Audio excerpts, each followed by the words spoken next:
మంచిది ప్రియులారా, దేవుని గ్రంథములో నుండి సమూయేలు రాసిన 2వ గ్రంథం 6వ అధ్యాయం 10వ వచనాన్ని మనం చదువుకున్నాం. అలాగే తెస్సలోనికీయులకు రాసిన మొదటి పత్రిక 5వ అధ్యాయం 16వ వచనమును కూడా చదువుకున్నాం. ఈ చదువుబడిన లేఖనాలు వ్యక్తిగతముగా చాలా సందర్భాలలో మనం చదివాం. దేవుని దాసులు అందిస్తూ ఉండగా మనం విన్న సంగతులైనా తెలిసిన మనసు పెట్టి దేవుని మాటలు ఆలకించాలని ప్రేమతో మనవి చేస్తున్నాం. మనలో చాలా మంది వాక్య అనుభవం కలిగిన వారు ఇక్కడ ఉన్నారు. ప్రియులు నతానేలు గారు మంచి వర్తమానికుడు. మీలో కూడా ఇక్కడ చాలా మంది మంచి సందేశకులు ఉన్నారు. అయినను ఈ సమయంలో మనమందరము కూడా మనిషిని చూడకుండా దేవుని వాక్యం మీద దృష్టి పెట్టి, ఎవరు చెప్పినా ఆ మనుషుడు కాదు అక్కడ మాట్లాడుతూ ఉన్నది, పరిశుద్ధాత్మ దేవుడు. మనం చదువుకున్న లేఖన భాగాలలో నేను 7 విషయాలు చెప్పి క్లుప్తంగా ముగింపు చేస్తాను. మనం సమూయేలు రాసిన 2వ గ్రంథం 6వ అధ్యాయం 10వ వచనాన్ని చదువుకున్నాం. అక్కడ ఒబేదెదోము అనే ఒక గిత్తీయుడు, ఒక గాతువాడు కనబడుతూ ఉన్నట్టు లేఖనాలలో చూస్తున్నాం. ప్రియులారా, ఈ యొక్క ఉదయకాలం దయతో గమనించండి. నేను మందస్థముల గురించి చెప్పడం లేదు, ఎందుకంటే ఇది గృహ ప్రవేశం. మన ఇంటిలో ఏమీ కలిగి ఉండాలో ఇవాళ ఆలోచన చేద్దాం. దేవుడు ప్రేమించి మన సహోదరులకు ఒక మంచి గృహమునిచ్చాడు. మరి మన గృహములో ఏముండాలో లేఖనాలలో గమనిద్దాం. ఒబేదెదోము ఇంటిలో ఏముంది? ఆ మందసం ఉంది. మందసం. నేను ఇప్పుడు మందసం గురించి వర్ణన బోధలు చేయడం లేదు, మీకు తెలుసు, సందర్భాన్ని బట్టి చెప్పడం మంచిది. కానీ మందసం పాత నిబంధన కాలములో ఇశ్రాయేలు జీవితాలలో ఎంతగానో సహాయపడింది. మందసము నడిపించేదిగా ఉన్నది, మందసము జయమిచ్చేదిగా ఉన్నది. అయితే ఈ లేఖనాలలో మందసమును మనం గమనిస్తూ ఉండగా, మందసం క్రీస్తు ప్రభువుకు సంకేతముగా ఉన్నది. మందసము అనగానే ఆ యేసు క్రీస్తు ప్రభు అని మన మనసులో కలిగి ఉందాం. ఉదాహరణకు, మందసము దేనితో చేయబడింది?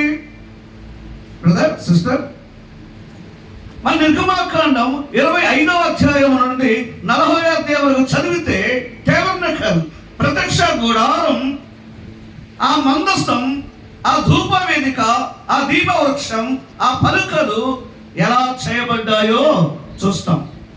కానీ మందస స్వభావం ఎలా ఉంటుంది? అది నలుపుగా ఉంటుంది.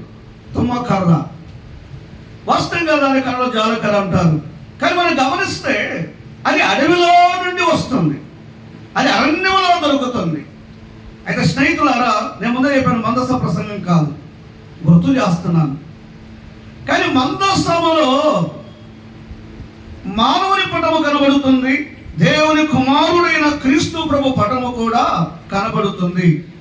ఈ నలుపు పాపానికి సంకేతం. కానీ దేవుని కుమారుడు పాపము లేనివాడు, ఆయనలో నలుపు లేదు. మనలాంటి దేహముతో వచ్చాడు కానీ నలుపు లేదు. అయితే అదంతా చెక్కబడిన తర్వాత, మందసము బంగారు రేటుతో పొదగించబడిన తర్వాత ఇప్పుడేం కనబడడం లేదు, అంతే కదా? ఆ బంగారు రేఖే మన ప్రభు అయిన యేసు. అందుకే మందసం అనగా యేసు క్రీస్తు ప్రభుకు సంకేతం. మన ప్రియులు లోకేశ్వరుడు వారి ఇంటిలో, మన ఇంటిలో ఎవరుండాలి? ఆ మందసమైన క్రీస్తు ప్రభు ఉండాలి. ఈరోజు చాలా మందికి మంచి ఇల్లు ఉన్నాయి, మంచి భవనాలు ఉన్నాయి. అది సెట్ అయినా, అది ఆస్తి బిల్డింగ్ అయినా, ఏమైనా కావచ్చు, నివాసము చేయటకు. అయితే మన ఇంటిలో మందసమైన క్రీస్తు ప్రభుకు చోటు ఉందా? ఈరోజు చాలా మంది క్రైస్తవులకు మంచి ఇల్లు దేవుడిచ్చాడు, కానీ ఇంటిలో ఎవరు లేరు. ఇది ప్రాముఖ్యం. నంబర్ 1, ఒబేదేము ఇంటిలో మందసం ఉండగా ఎన్ని రోజులు ఉంది? అక్కడ ఉన్న మాటలే కదా. 3 నెలలే తన ఇంటి వారందరూ కూడా ఆశీర్వదింపబడ్డారు. దేవుని పిల్లలారా, మందసమున క్రీస్తు ప్రభు మన ఇంటిలో ఉంటే మనకు ఆశీర్వాదము. ఈ మాట గమనిద్దాం. ఈ ఉదయకాల వేళ హృదయమని ఇంటిలో యేసు క్రీస్తు ప్రభును చేర్చుకుంటే నీ పాపం నుండి విడిపించబడి ఆత్మ సంబంధమైన ఆశీర్వాదాన్ని పొందుతావు. ఈ మాటలు గమనిద్దాం. ఆ మందసమునగా యేసు క్రీస్తు ప్రభు. ఏ ఇంటిలో మందసమైన క్రీస్తు ప్రభుకు చోటు ఉందో, స్థానం ఉందో, ఆ ఇల్లు దీవించబడుతుంది. అలాగే హృదయమైన మన ఇంటిలో క్రీస్తు ప్రభు చోటు ఉంటే ఆత్మ సంబంధమైన పర సంబంధమైన ఆశీర్వాదానికి కారకులుగా చేయబడుతాము. నంబర్ 1, మన ఇంట్లో ఏముండాలి? మందస్థం ఉండాలి. చూడండి, చాలా ఇళ్ళు ఉన్నాయి కానీ అన్ని ఇళ్ళు చెప్పలేం. కానీ కొన్ని మాటలు చూద్దాం. మార్కు సువార్త 2వ అధ్యాయం 2వ వచనం నుండి దయతో చూడండి.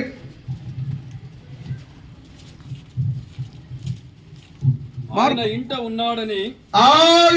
ఉన్నాడని విని వచ్చినప్పుడు అనేకులు కూడి వచ్చిరి కనుక వాకిటైనను వారికి స్థలము లేకపోయెను. ఆయన వారికి వాక్యము బోధించుచుండగా. లేఖనాలు గమనించండి. ఆ ఇంటిలో, కపెర్నహూము ఇంటిలో ఎవరున్నారు? యేసుక్రీస్తు ప్రభువు ఉన్నాడు. ఒబేదేము ఇంటిలో మందసమున క్రీస్తు ప్రభు ఉండగా అక్కడ దీవెన ఉన్నది. రెండోది, కపెర్నహూము అనగా ఆకర్షించుట. దానికి అర్థం మన ఇల్లు ఎలా ఉండాలి? ఆకర్షించే గృహముగా ఉండాలి.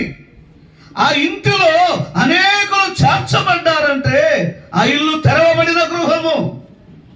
ఆ ఇంటిలో అనేకులకు ప్రవేశం ఉన్నది కదండి. కపెర్నహూము ఇంటిలో ఎవరున్నారు చెప్పండి?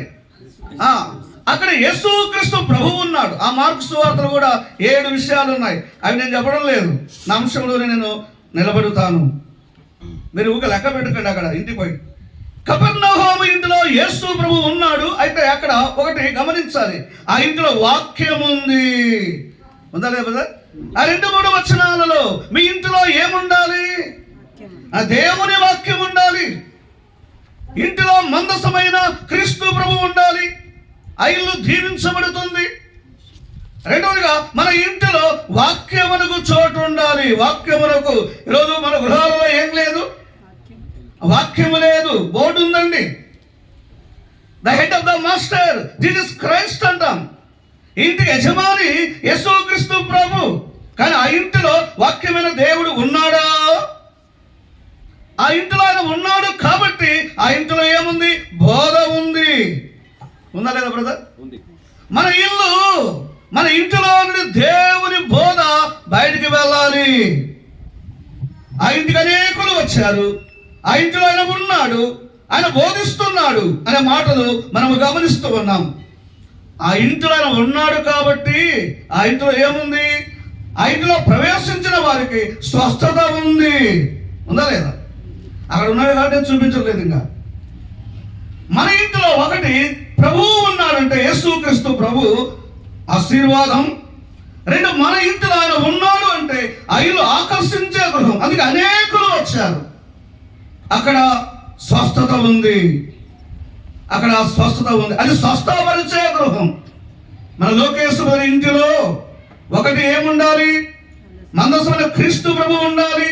2, వాక్యం ఉండాలి. మనం ఎరుగుదము ద్వితీయోపదేశ కాండములో 6వ అధ్యాయములో 6-7 వచనాలలో మన ఇంటిలో వాక్యం ఉండాలని చూస్తున్నాము. దేవుని పిల్లలారా, ఉదయకాలం మీ ఇంటిలో వాక్యం ఉందా? మీ ఇంటిలో వాక్యానికి ప్రాధాన్యత ఉందా? చాలా మంది గృహాలలో బైబిల్ ఉంది కానీ మెడిటేషన్ లేదు. ఏం చేయాలి వాక్యం అంటే? అనేక గృహాలలో గ్రంథాలు ఉన్నాయి. ఎప్పుడెప్పుడు మందిరానికి పోయేటప్పుడు జ్ఞాపకం వస్తాయి. మన ఇంట్లో గ్రంథం ఉన్నదంటే ఉన్నదంటే, వాక్యం ఉన్నదంటే నీ యవ్వన జీవితంలో మెడిటేషన్ ఉండాలి, ధ్యానించే గృహముగా ఉండాలి. లోకేశ్వరుని ఇంటిలో మందసమున క్రీస్తు ప్రభువు ఉండాలి, మన ఇళ్ళలో కూడా కదా. రెండవది, ఆయన ఉండడం ద్వారా శాపములకు బదులుగా దీవెన. ఆయన ఉండడం ద్వారా ఏముంది? ధ్యానం. ధ్యానం అంటే ఏమవుతాం? చాలాసార్లు మొదటి క్రితం చదువుతాం కదా, 2-3 చరణాలు చదువుతాం కదా. దివారాత్రులు దేవుని వాక్యమును ధ్యానించువాడు ఫ్రూట్ఫుల్ కావాలంటే, నీ జీవితంలో ఫలభరితము కావాలంటే ఆధ్యాత్మికంగా, భౌతికంగా వాక్యమును ధ్యానించాలి. ఒకటి, మందసమైన క్రీస్తు ప్రభు ఉండాలి. రెండవది, దేవుని వాక్యం ఉండాలి. ఈ రోజుల్లో వాక్యం ఉంది, వారు అంటారు ఎవరు మీ దేవుడు? మందసమైన క్రీస్తు ప్రభు. ఎవరు మీ గ్రంథం? పరిశుద్ధ గ్రంథం. కానీ ఏం లేదు, ఆశీర్వాదము లేదు, ధ్యానము లేదు. దేవుని వాక్యం ఉన్నప్పుడు, ధ్యానిస్తూ ఉన్నప్పుడు ఆయన నీతో మాట్లాడును. ఎందుకు ఉండాలి వాక్యం? మొబైల్ కాదు, మొబైల్ లేకపోయినా పర్లేదండి, అది ఈ లోకానికి సరిపోతుంది. నీ ఆత్మీయ జీవితంలో నువ్వు ఫలించాలంటే, నువ్వు గ్రో కావాలంటే, నువ్వు ఆధ్యాత్మికంగా వృద్ధిలోనికి రావాలంటే, సహోదరుడా సోదరి, దేవుని వాక్యం పఠించడం, ధ్యానించడం అది మనకు ప్రాముఖ్యం. ఈరోజు మన గృహాలలో బాధకరం ఏంటంటే, గ్రంథం ఉంది కానీ ఆయన ఎవరో మనకు తెలుసు కానీ మన కుటుంబాలలో ధ్యానించేవారు లేరు. అంటే గ్రంథమును చదువుటలో, గ్రంథమును పఠించడంలో, గ్రంథమును పరిశీలించడంలో క్రైస్తవం చాలా వెనుకబడింది. మందిరానికి వస్తే ఏం చేస్తున్నారు చెప్పండి? మందిరానికి వస్తే ఏం చేస్తున్నారు? మొబైల్ తెచ్చుకోకూడదని కాదు, నేను కూడా తెచ్చాను, అది సమాచారం కోసం, అవును కదా. కానీ సెల్ ఫోన్ వాక్యం చెబుతూ ఉన్నప్పుడు మనం మొబైల్లో చూస్తున్నాం. దేవుడు మనకిచ్చాడు ఇప్పుడు గ్రంథం. ఈ 66 గ్రంథాలు నీ ఆత్మీయ జీవితంలో ఎదగాలని, నువ్వు ఫలించాలని, నువ్వు వృద్ధిలోనికి రావాలని, దేవుడు నీతో మాట్లాడాలని. వాక్యం ఎందుకు ఉండాలంటే దేవుడు మనతో మాట్లాడుతాడు. ఈ గృహములో దేవుని స్వరం వినపడాలంటే ఏముండాలి? అంతే కదా. కాబట్టి ఒకటి, మందసమైన క్రీస్తు ప్రభుకు మీ ఇంటిలో చోటు ఉందా? నంబర్ 1. 2, మీ ఇంటిలో వాక్యం ఉందా? 3వ మాట చూడండి, తెలిసిన మాటలు, కొత్త మాటలేం కాదు. మత్తయి సువార్త 6వ అధ్యాయం 6వ వచనం చూడండి. నీవు ప్రార్థన చేయనప్పుడు నీ గదిలోనికి వెళ్ళి తలుపు వేసి. ఇవాగ గమనించండి, మన ఇంట్లో ప్రార్థన ఉండాలి. ఏముండాలి బ్రదర్?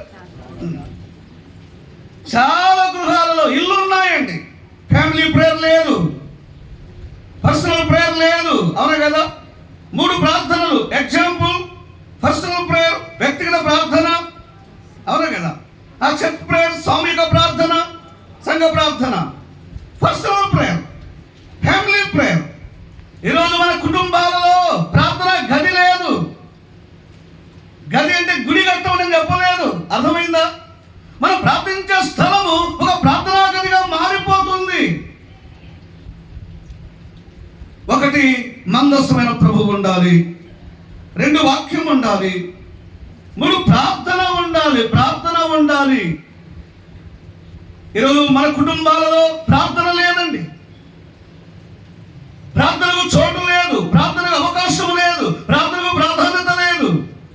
ఒక స్థలానికి వెళ్ళాను, బ్రదర్ మీ అసెంబ్లీలో సండే ఎంతమంది వస్తారు? 500. చాలా జోరుగా వినబడింది స్వరం, వాయిస్ చాలా గట్టిగా వచ్చింది. బైబిల్ స్టడీకి ఎంతమంది వస్తారు అన్న ఒక 0 తీసేయండి.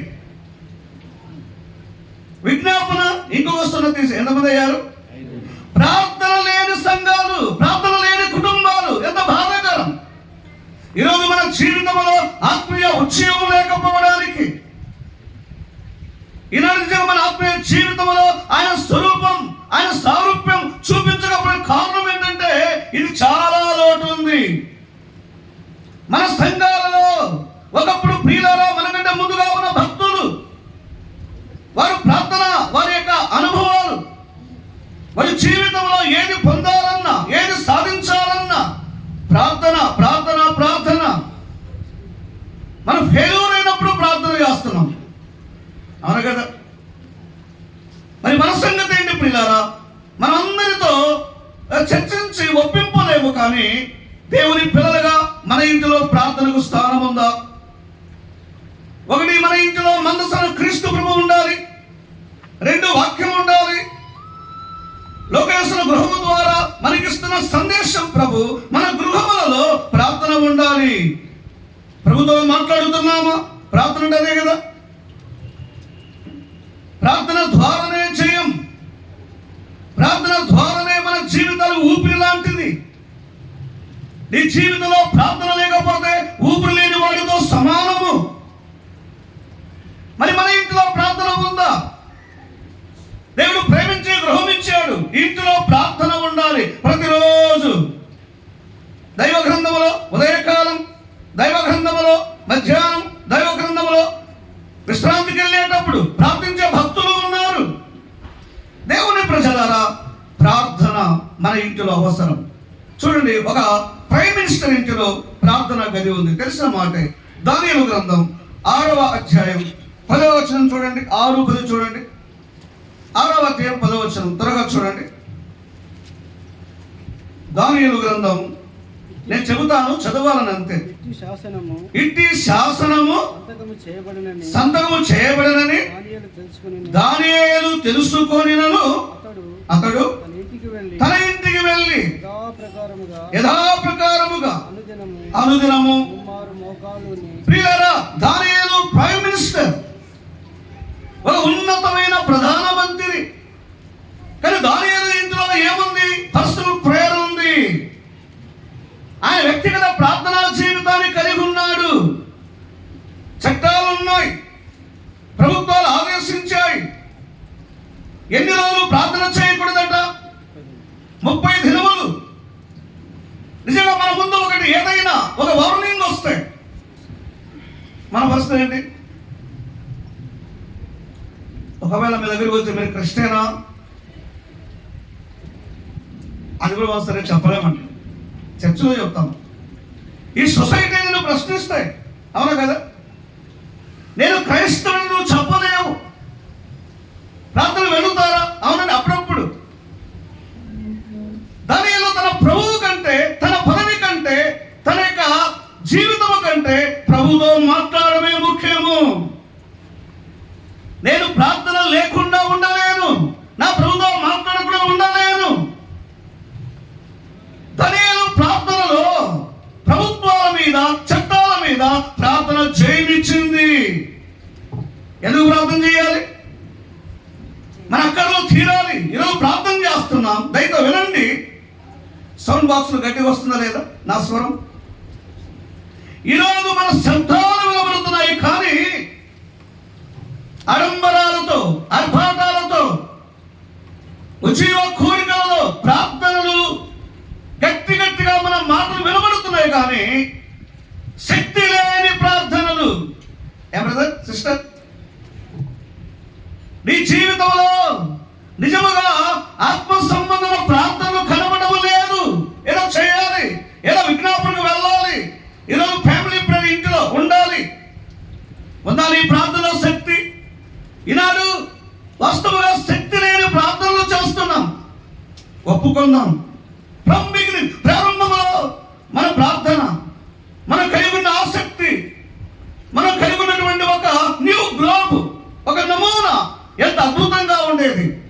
ఈ రోజుల్లో సంఘాలలో ప్రార్థన తక్కువైంది ప్రియులారా. కుటుంబాలలో ప్రార్థన తక్కువైంది. సేవకులు, పెద్దలు, పరిచారకులు ప్రసంగాలు సరిపోయారు, గ్రంథ ప్రసంగాలు సిద్ధపడడానికి సరిపోయారు. రెండు అవసరమే కదా, ప్రార్థన ఉండాలి, ధ్యానం ఉండాలి.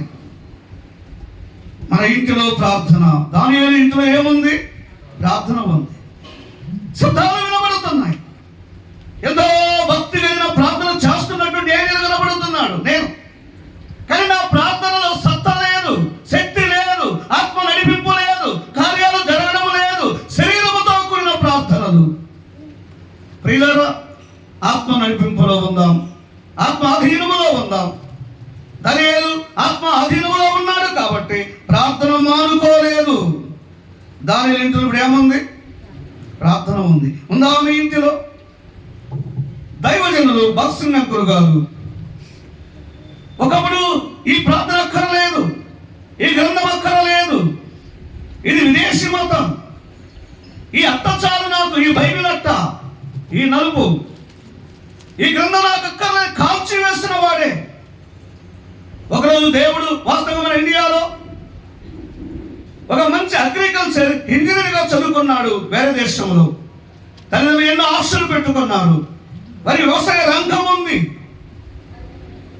ఒకరోజు బాంబేలో అక్కగారింటికి వెళ్ళాడు. ఉదయకాలం ఆయన గ్రంథాన్ని చదివి ప్రార్థన చేశాడు. వారి సిస్టర్ ప్రశ్నించింది, ఏడ్రా ఈరోజు కొత్త వ్యవహారం చేస్తున్నావు, ఎందుకు నువ్వు లేనిది కనబడుతుంది, ఏంటి ఆ పని, నువ్వు చేసిన పని ఏమిటి? ఆ ప్రార్థన మనకు అక్కర్లేదు, ఆ గ్రంథం మనకు అక్కర్లేదు, నువ్వు తీర్మానం చేసుకో. గ్రంథము కావాలా, యేసు ప్రభుతో ప్రార్థన కావాలా, లేక మేం కావాలా? దైవజనుడు తను కొత్తగా ప్రభులోనికి వచ్చాడు, ఆయన కొత్తగా రక్షింపబడ్డాడు, అంత అనుభవం లేదు. అంతరంగంలో జరిగింది నిజంగా అది గొప్పది కాబట్టి, అది మార్పు ఉన్నది కాబట్టి బయటికి వెళ్ళిపోయాడు గ్రంథం తీసుకొని. ఆ రోజు తన దగ్గర ఓన్లీ 25 పైసలు మాత్రమే ఉందంట. 25 రూపాయల 4వ భాగం కదా, ఒక భాగం. అది తీసుకెళ్లి బైబిల్ సొసైటీకి వెళ్ళి పత్రికలు కొని ఆ బాంబే నగరంలో ఉదయం నుండి సాయంకాలం పత్రికలు పంచాడట. అలసిపోయాడు. ఆయన అలసిపోయి ఆకలి తట్టుకోలేక ప్రార్థన చేస్తున్నాడట. నీ పని చేశాను కదా, నాకెందుకు ఈ ఆకలి? ప్రభు చాలా సూటిగా ఇచ్చిన జవాబు ఏంటంటే, డైరెక్ట్ చెప్పలేదు, ఆయన ప్రేరేపణ ఇచ్చాడు. నన్ను అడిగి పత్రికలు పంచావా? వింటున్నారా? ఈ ఇల్లు ఎందుకు ఆగిపోయింది? ఈ భవిష్యత్తు ఎందుకు ఆగిపోయింది? నువ్వు నన్ను అడిగావా? దైవజనులకు ప్రభు ఇచ్చిన ఆన్సర్ ఇదే. మన జీవితంలో ఏ పని చేయబోతున్నా ప్రార్థన. బయటికి వెళ్ళినప్పుడు, లోపలికి వచ్చినప్పుడు నీకు ప్రొటెక్షన్ ఇచ్చేది ప్రియులారా, నిన్ను భద్రపరిచేది ప్రియులారా, నీ కన్నీరు తుడిచేది ప్రియులారా, నానేవారు లేని సమయంలో నిన్ను బలపరిచేది ప్రార్థనే. నీ ప్రభుతో మాట్లాడుతుండగా ఆయన నిన్ను డు నాట్ బి అఫ్రైడ్, భయపడదు కుమారుడా, కుమారి, నేనున్నాను. ఆయన వాక్యం ఆయనతో మాట్లాడుతూ ప్రార్థిస్తున్నప్పుడు, అందుకే దైవజనులు నేర్చుకున్నది ఏ పని చేసినా ప్రార్థన. వెంటనే స్టెప్ వేసేది మనమైతే సంఘములో ఒక పని చేయాలి, ప్రార్థన చేస్తున్నామా? ఒక కూడిక పెట్టాలి, ఒక సభలు ఆలోచించామా? ప్రార్థిస్తున్నామా?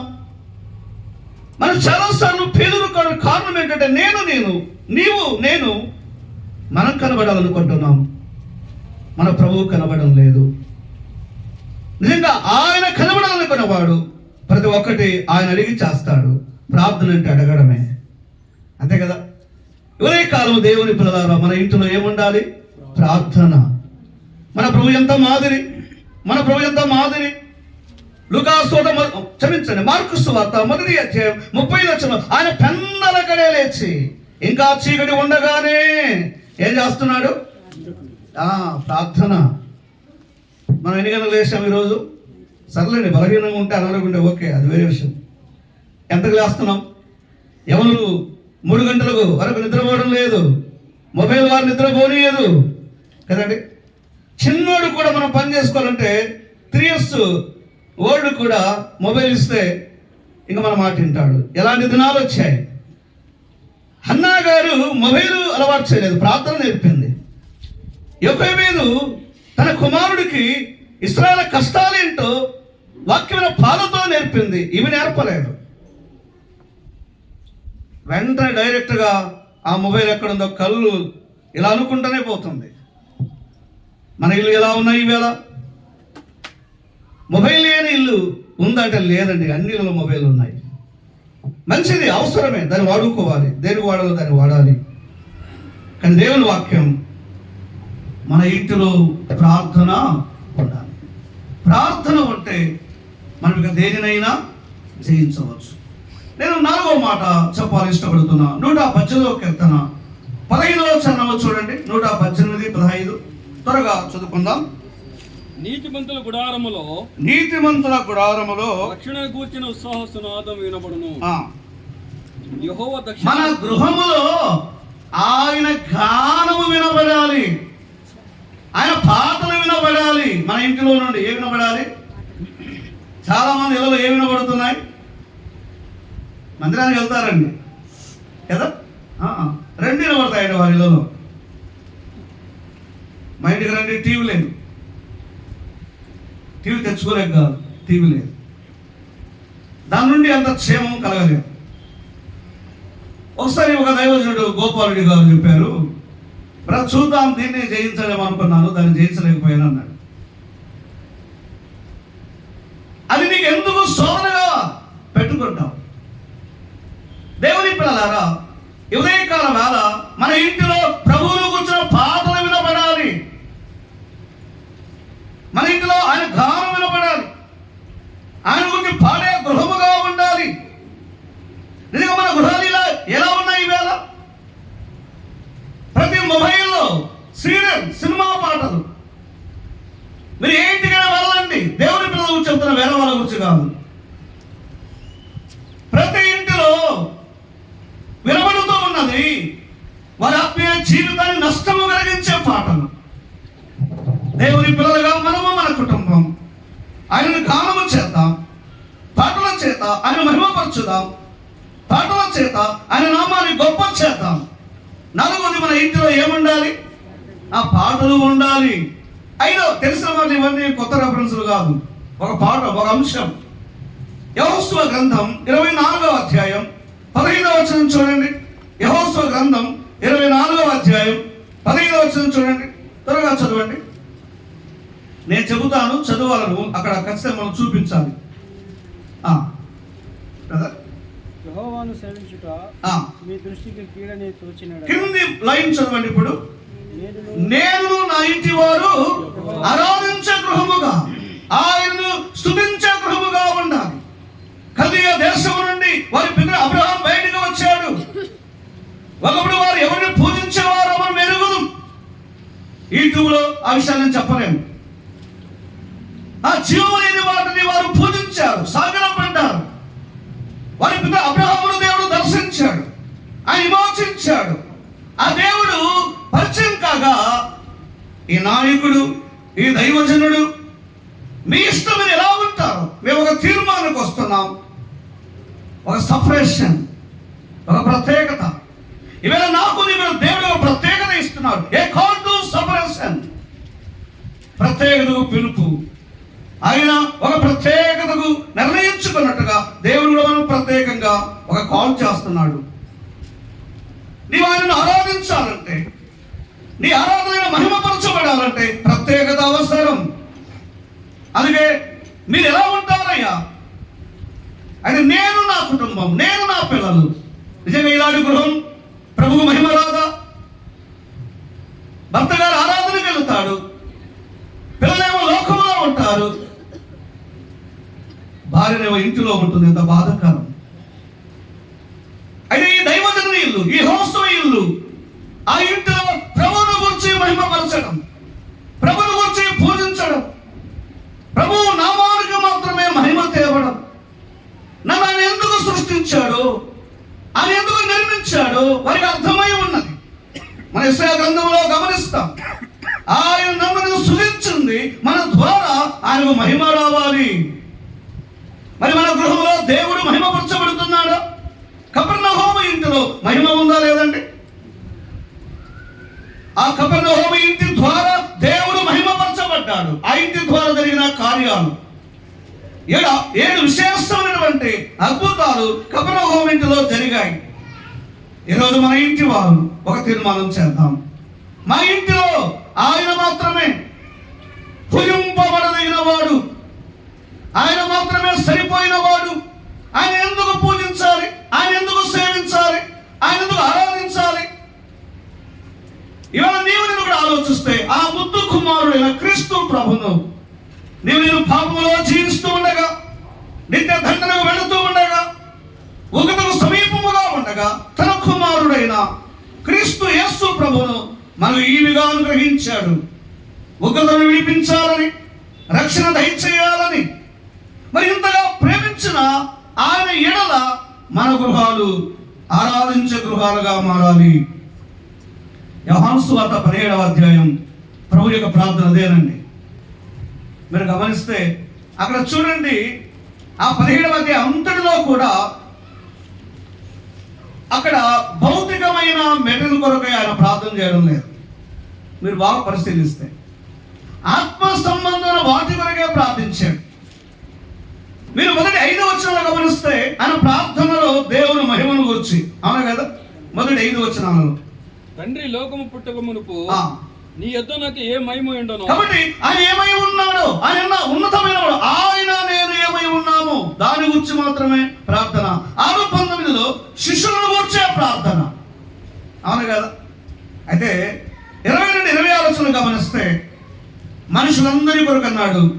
ఈ భాగాన్ని గమనిస్తున్నప్పుడు more than 2000 above before prayer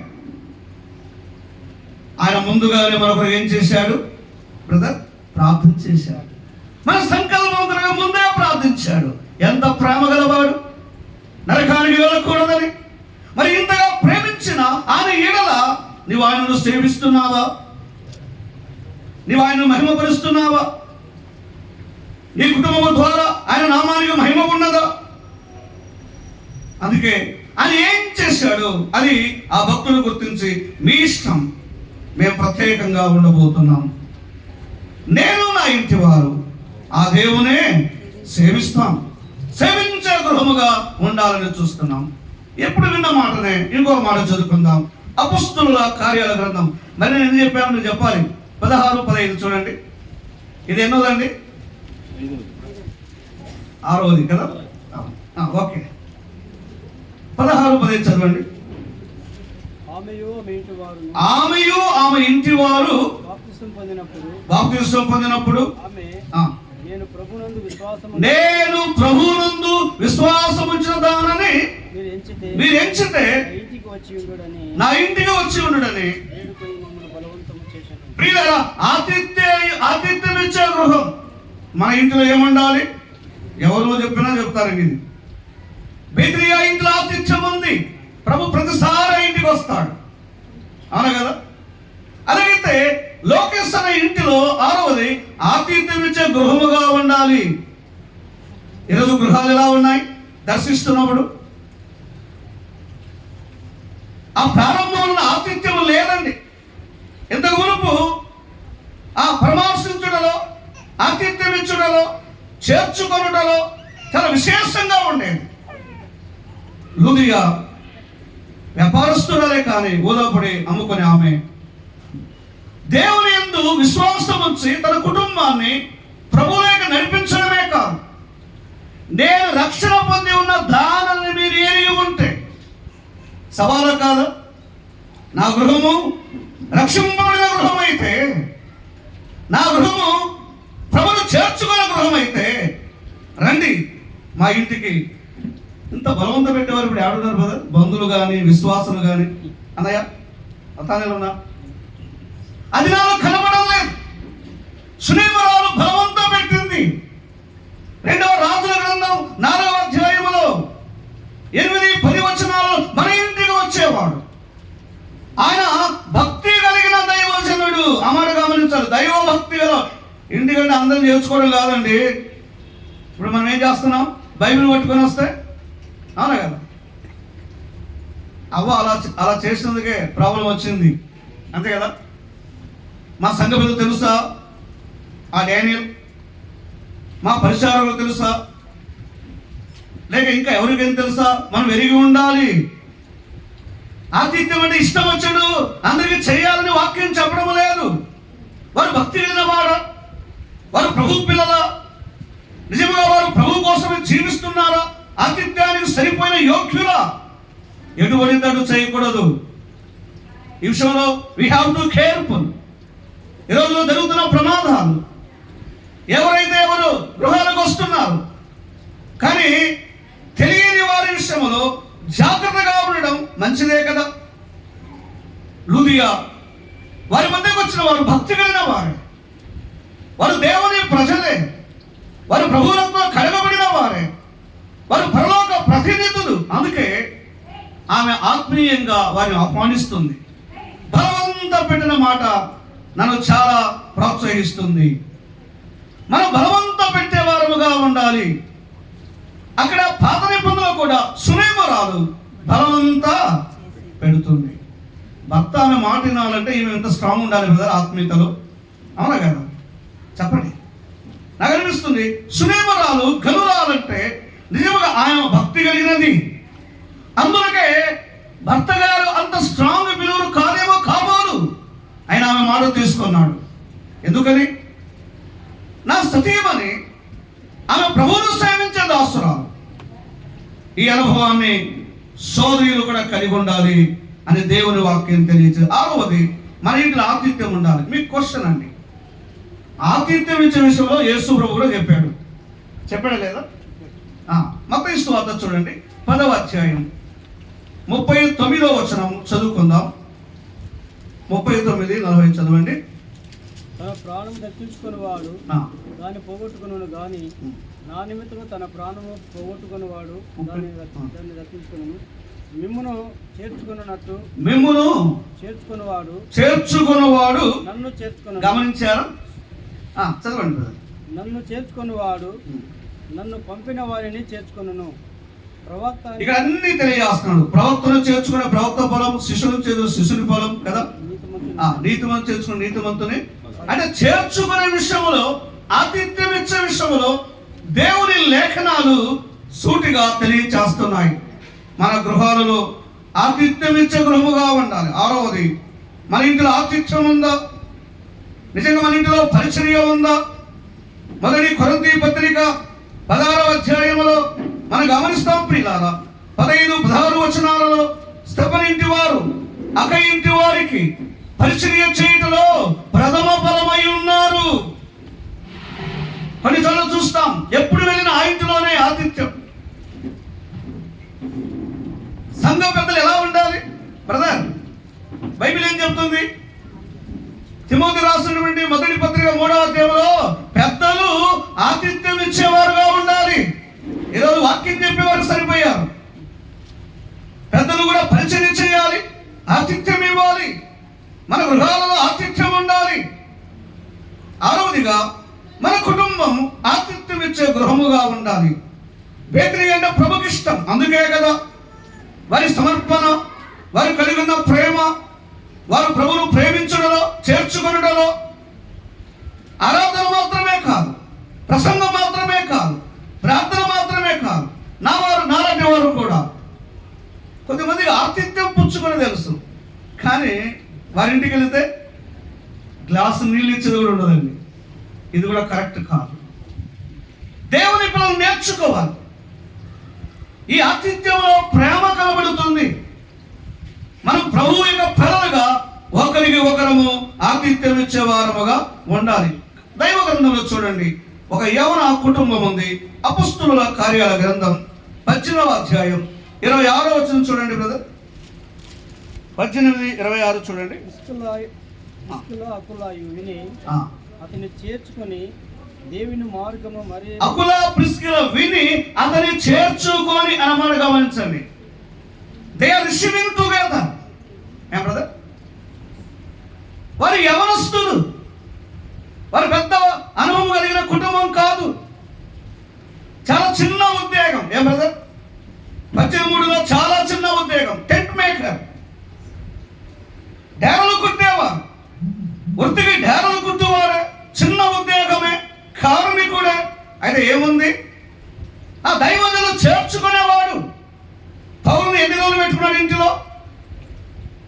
18 చదివితే ఎన్ని రోజులు పెట్టాడు పౌరు తన ఇంటిలో? 18 మాసాలు. 1.5 year మన ఇంటి 2 రోజులు ఆతిథ్యం ఇవ్వలేం, అవునా కదా?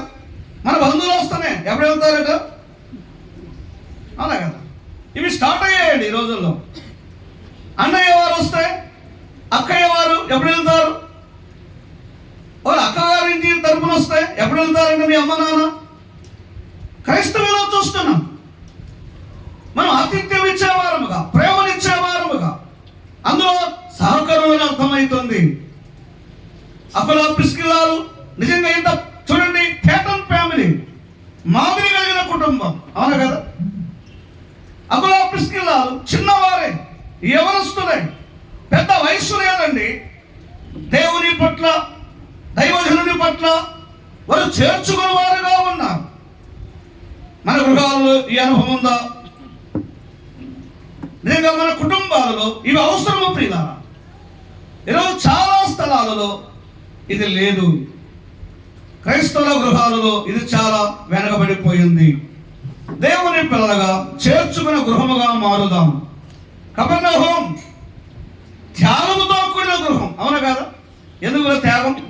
పై కప్పు తీశారు, ఏం బ్రదర్ కిందికి వస్తున్నారంటే ఎంత డెడికేషన్ ఉండాలో. క్రొత్త దినాలలో మా ఇంట్లో ఆరాధన జరిగేది, సండే అన్ని బయటికి తేవాలి, అలా చాలా ఇరిగిపోయేటువంటి మళ్ళీ తీసుకుపోయి లోపల పెట్టాలి, అవునా కదా? యేసు ప్రభు కంటే గొప్ప త్యాగం కాదు ఇది. ఆయన దేవుని కుమారుడు, ఆయన సార్వభౌముడు, ఆయన శ్రీమంతుడు, అత్యున్నత సింహాసనం ముందు ఉన్నవాడు, ఆయన మహిమలో ఉన్నవాడు, ఆయన దేవునితో సమానుడు. మన కోసమై ఆయన త్యాగం, అవమానపరచబడుటలో, కొట్టబడుటలో, ఉమ్మి వేపించుకొనుటలో, నీ నా రక్షణ కొరకై ఒక పరలోక గృహముగా మార్చడానికై ప్రభు శిలువలో త్యాగం, ఒక పరలోక గృహముగా మార్చడానికి. ఎపిస్పతిని చూస్తాం కదా మనం, ఏ కుటుంబం అట? దేవుని కుటుంబములకు. ఈ కుటుంబం కోసమై దేవుని కుమారుడైన క్రీస్తు ప్రభు శిలువలో త్యాగం. ఇవాళ ఈ యొక్క సారూప్యం మనకు వచ్చిందంటే, ఈ అనుభవానికి వచ్చామంటే అది ఆయన త్యాగము ప్రియులారా. అసలు అకులా ప్రిస్కిల్లాలు ఇంకా కొంచెం ముందుకెళ్ళారండి ఈ ఆతిథ్యానికంటే. మీరు చదివారో లేదు, రోమాపత్రిక 16:3-4 చూస్తే వీరు ఈవిచ్చేవారే కాదు, ఆహారం పెట్టేవారే కాదు, ఇంకే ఎంత ముందుకు వెళ్ళారు? వారి ప్రాణం ఇచ్చడకు తెగించిరి అనే మాట ఉంది. ఏం బ్రదర్, అందరికి ప్రాణమే ముఖ్యం కదా? చూశారా వారి త్యాగం? వారి ప్రాణం ఇచ్చడకు తెగించిరి. ఈ యవన కుటుంబం నాకు చాలా ఇష్టం అండి. రోమా చరిత్ర ప్రకారం రోమీయులలో వాస్తవంగా ప్రిస్కిల్లా రాకుమారి అనే చరిత్ర చెబుతుంది. బైబిల్ నేను చూపలేనులేండి, చరిత్రకారులు చెబుతున్నాను. ఈయన కార్మికుడు. ఒక కార్మికుడితో రాకుమారి సహకరించడం ఎంత గొప్ప విషయం. ఈరోజు చాలా మంది బ్రదర్ కంటే అక్క జీతం ఎక్కువైతే కదా ఈ సహకరించడం సాటైన సహాయమే కానీ పోటీ పడుతున్నారు. పోటీ కొరకు కాదు కదా కుటుంబం, సాటైన సహాయం కొరకే కదా, పార్ట్నర్స్గా ఉండడానికే కదా, ఒకరికొకరు హెల్ప్ చేసుకోవడానికే కదా. పోటీ అంటే పాపమే కదా. ఆతిథ్యం ఇచ్చడంలో ప్రభువు ఇచ్చినటువంటి ఆ యొక్క ఆజ్ఞని గమనిస్తున్నాం. నేను ముగింపుకు వస్తున్నాను. అసలు ఆతిథ్యం ఇస్తే మనకు వచ్చే లాభం ఏంటి? ఏ బ్రదర్, ఎందుకు చేయాలి? ఏప్రిల్కు రాసిన పత్రిక 6వ అధ్యాయం 9-10 వచనాలు చూడండి. 9-10 వచనాలు చూడండి. అయితే ప్రియులారా చెప్పుచున్నాను, మీరంతకంటే మంచిది రక్షణ స్థితిలోనే మీరంతకంటే రక్షణ గల స్థితిలోనే ఉన్నారని రూఢిగా నమ్ముచున్నాను. మీరు చేసిన కార్యమును మీరు పరిశుద్ధులకు ఉపచారము చేసి ఇంకను ఉపచారము చేయుచుండుట చేత తన నామమును బట్టి చూపిన ప్రేమ మనుషులకు దేవుడు అన్యాయస్తుడు అంటే ఫలం ఇస్తాడనే కదా. ఏం బ్రదర్, గిన్నెడు చన్నీళ్ళు ఇచ్చాం, ఫలం ఉందా లేదా? గిన్నెడు చన్నీళ్లకు పాలు కలిపాం, టీ కలిపాం, చక్కెర కలిపాం, గ్యాస్లో ఖర్చు. ఇంకెంత ఫలం ఉంటుంది బ్రదర్? ఒక స్పెషల్ బిర్యానీకి ఎంత పొలం ఉంటుంది చెప్పండి? అంటే వచ్చిన బిర్యానీ పెట్టాలని చెప్పడం లేదు, మనకు ప్రభు ఇచ్చింది. అప్పు చేసి ఆతిథ్యం వద్దు అని చెప్తున్నాను. ఒక బ్రదర్ సేవకులో సైడ్లైనని అటు బయట ఒక 100 అయినా మళ్ళీ ఇస్తానేవాడు. అది వద్దు, ప్రభు తెలుసు కదా. కానీ సర్వ సమృద్ధి కలిగి ఇవాళ ఆతిథ్యం ఇవ్వలేకపోతున్నాం. చాలా కుటుంబాలలో అబ్రహాం లాంటి వారు కనబడడం లేదండి. ఆతిథ్యం అబ్రహాం ఇచ్చాడు లేదా? ఆదికాండం 18వ అధ్యాయంలో ఆ భాగమంతా చదివితే బలమంతా పెట్టాడు, తక్కువ మాట్లాడాడు, ఏ బ్రదర్ ఎక్కువ చేశాడు. ఈరోజు చాలా మంది ఎక్కువసేపు మాటలు చెప్పి పంపిస్తున్నారు. వింటున్నారు? మనకు అలవాటు అయిందిలేండి, ఇంకా మనం ఏం చేయలేం. అయితే అబ్రహామును చూడండి, ఆయన శారమ్మ గారిని చూడండి, వారి పిల్లలను చూడండి, వారి పరివారాన్ని చూడండి. అవునా కదా? అబ్రహాము గారు ఆయన ఆతిథ్యములో ఇవన్నీ హంబుల్ మ్యాన్, సాగిలో పడి బలవంత పెడుతూ కొంచెము పుచ్చుకొని కొంచెం అన్నాడు, మంచి విందు ఇచ్చాడు. అవునా కదా? దేవుని పిల్లలారా, అందుకే అబ్రహాము దీవించబడ్డాడు.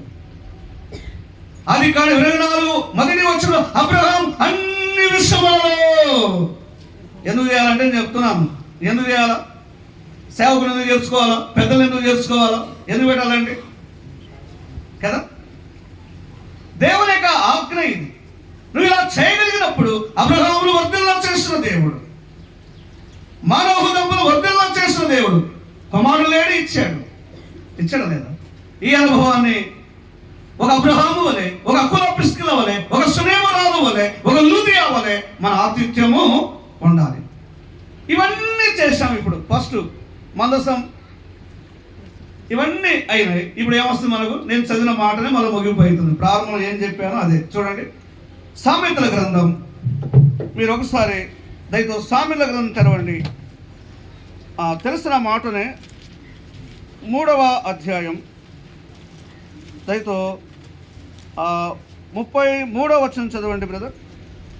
భక్తిహీనుల ఇంటి మీదికి యెహోవా శాపం వచ్చును, నీతిమంతుల నివాస స్థలములను. ఇవన్నీ చేయండి. ఇప్పుడు ఆరు చెప్పానే, అవన్నీ చేయండి. నీతిమంతుల ఇంటి మీదకి ఏమొస్తుంది? అంతే అండి.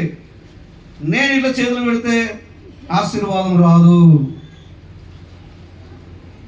ఇవి నీ జీవితంలో అలంకరించుకొని ధరించుకొని ఈ అనుభవంలో నువ్వు సాగిపోతే ప్రభు నిన్ను, నా ముచ్చ చెప్తున్నాను, ఒకప్పుడు నేను స్కూల్లో కరస్పాండెంట్, మ్యాథ్స్ టీచర్ కూడా పనిచేశాను.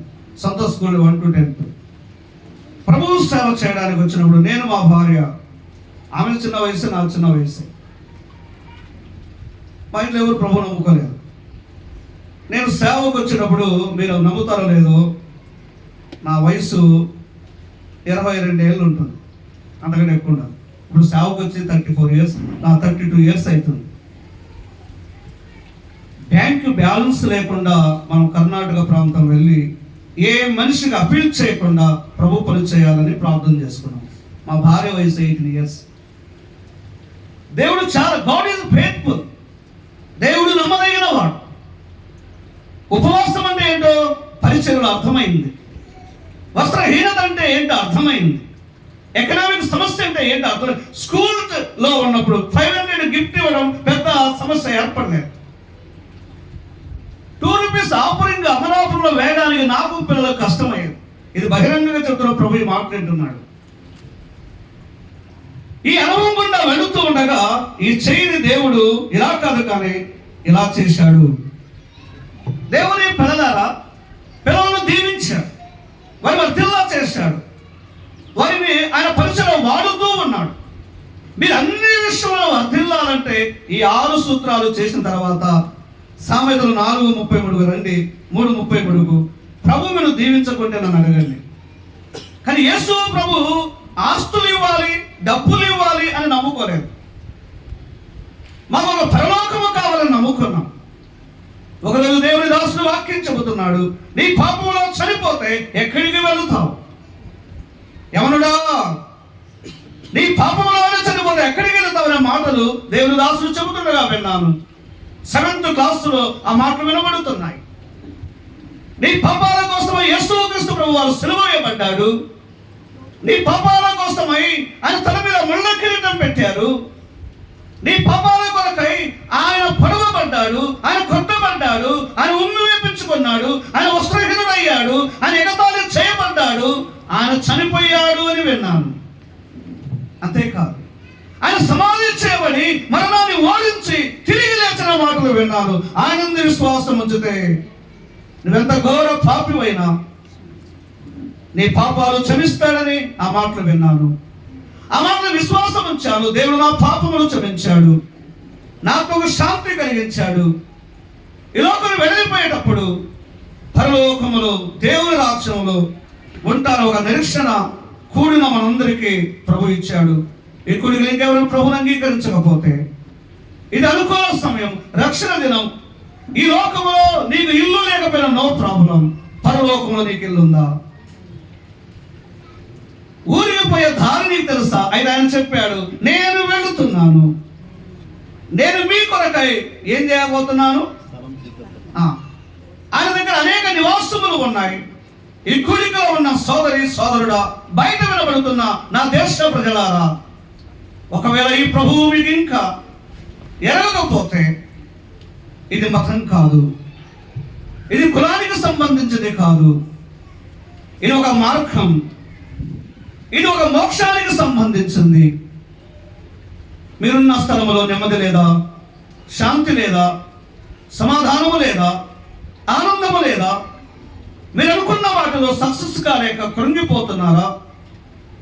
మీరున్న స్థలములో ప్రేమగల దేవుడు 2 చేతులు చాపి, నా కుమారుడు, ఆ కుమారి, నీవెంత ఘోర పాపినో పర్వాలేదు, ఇవాళ నువ్వు నా యొద్దకు వస్తే ఒక చిన్న ప్రార్థన చేస్తే యేసు ప్రభువా నేను పాపినని, రోమా 10:9 ప్రకారం, 1 యోహాను 1:7 ప్రకారం యేసు రక్తం నీ ప్రతి పాపములు కడిగి నేను పరిశుద్ధునిగా నీతిమంతులుగా చేయడానికై ఆయన సిద్ధంగా ఉన్నాడు.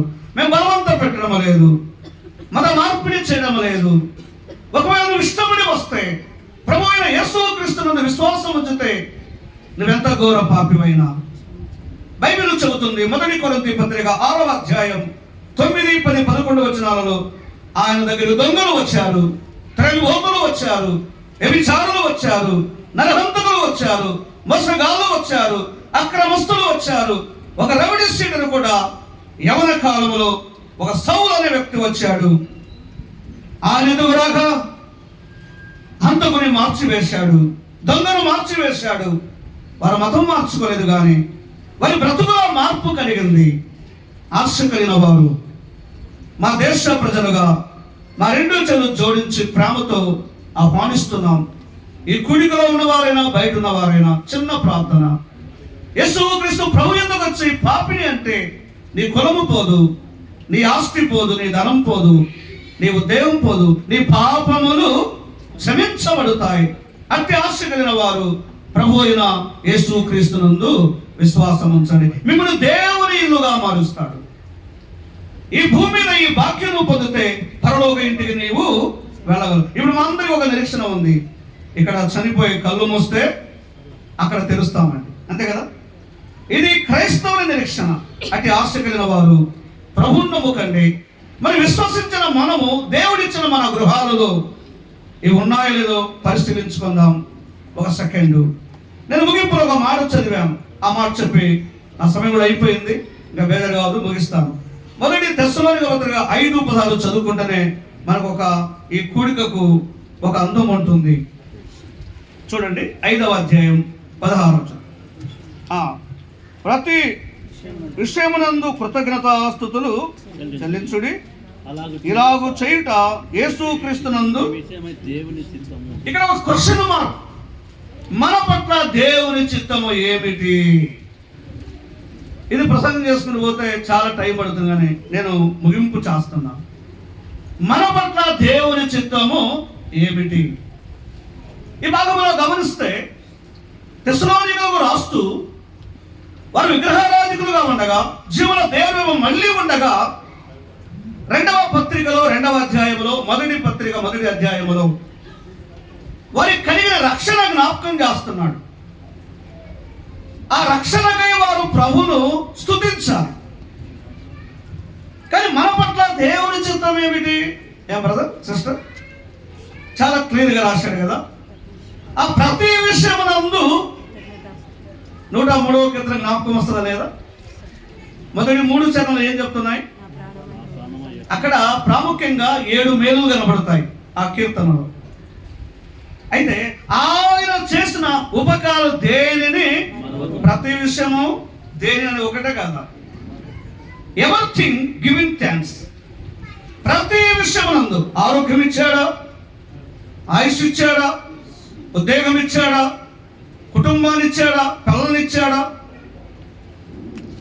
నీ జీవితంలో నిన్ను రక్షించాడా, నువ్వు ఏది కనిపెట్టావో అది ఆయన చేశాడు. నీవు కలిగిన ప్రతి మేలును జ్ఞాపకం చేసుకొని కృతజ్ఞతాస్తుతులు చెల్లించాలి. అలా చేసినప్పుడే దేవుని చిత్తం. అంటే మరి వేరే వేరే ఉన్నాయి, నేను అక్కడికి వెళ్ళడం లేదు. ప్రతి విషయమునందు మనము కృతజ్ఞత చెప్పు. ప్రభువా, నేను ఏ పార్టీ వాడను, నేను ఎన్నిక లేని వాడను.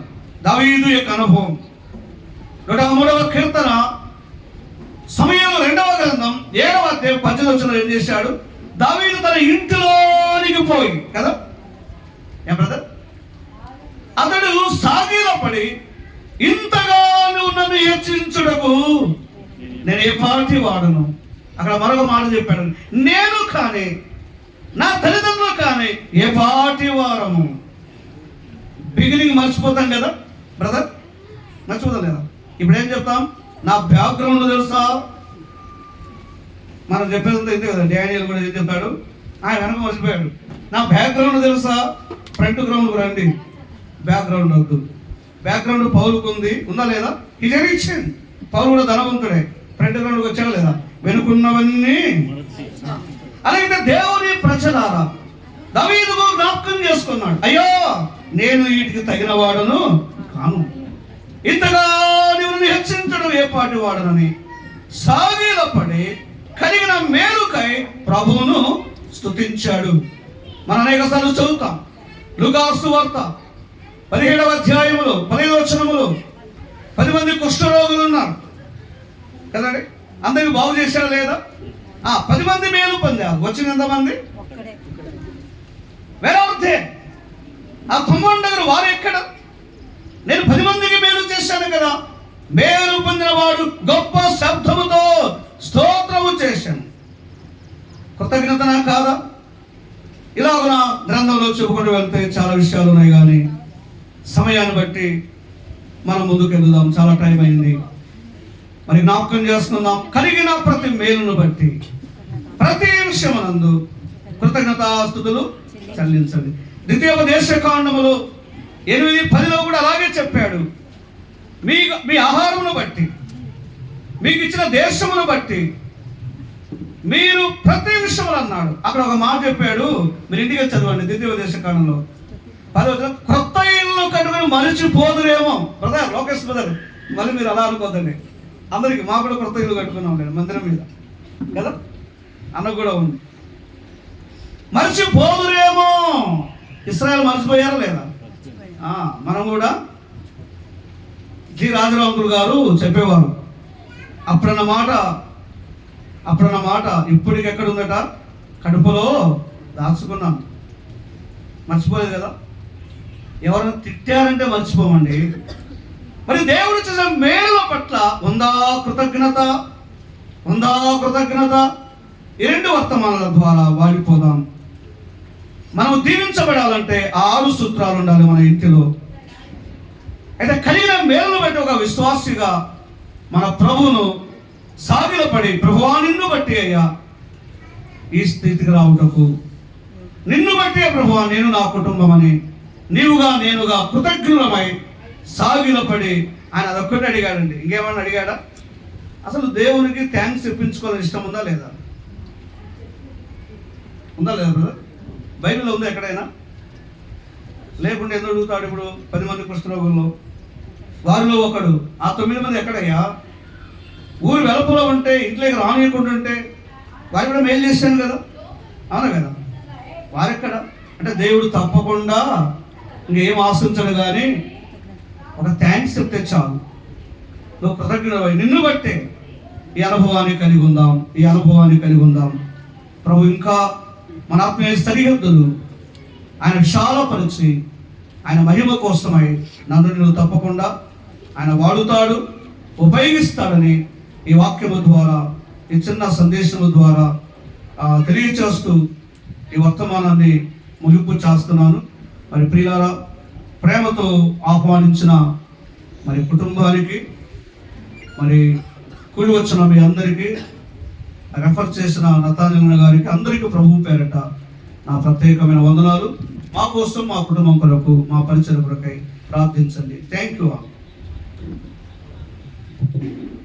మంచిది, చక్కని సందేశం.